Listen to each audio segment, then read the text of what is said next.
सारे प्यारे भक्तों को नवरात्रों की हार्दिक शुभकामनाएं।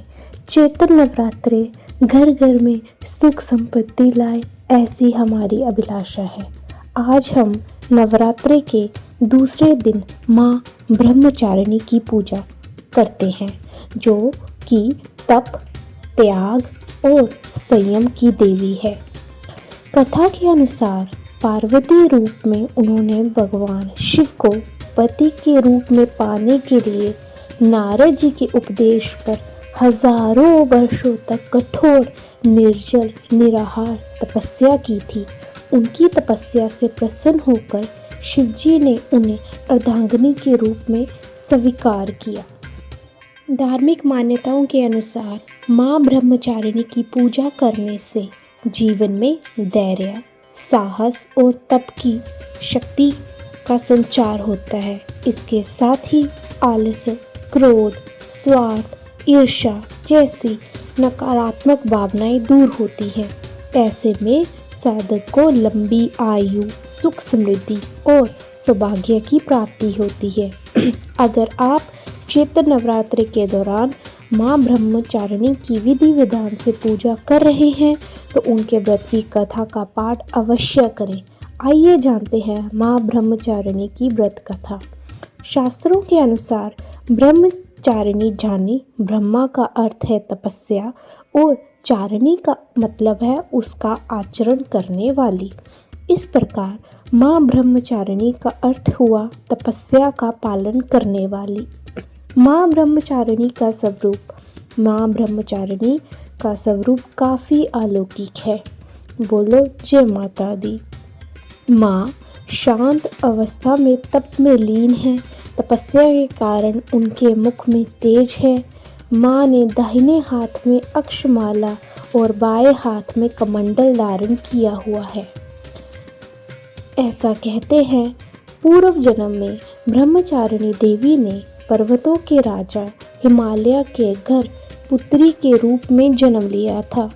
साथ ही नारद जी के उपदेश से भगवान शिव को पति रूप में प्राप्त करने के लिए घोर तपस्या की।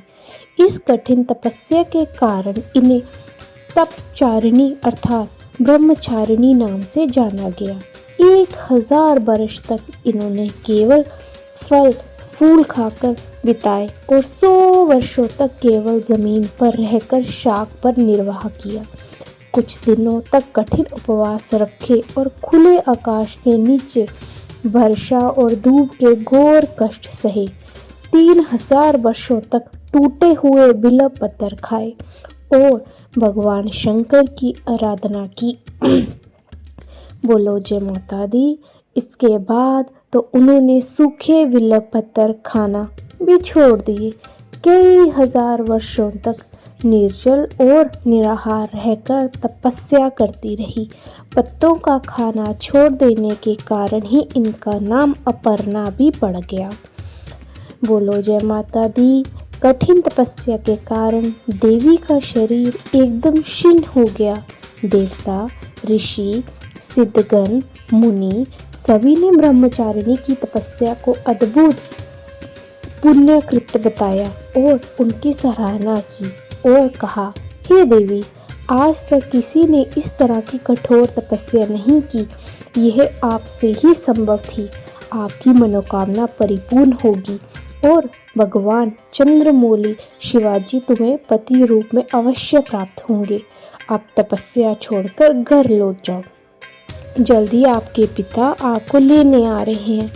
माँ की कथा का सार ये है कि जीवन में कठिन संघर्षों में भी मन विचलित नहीं होना चाहिए।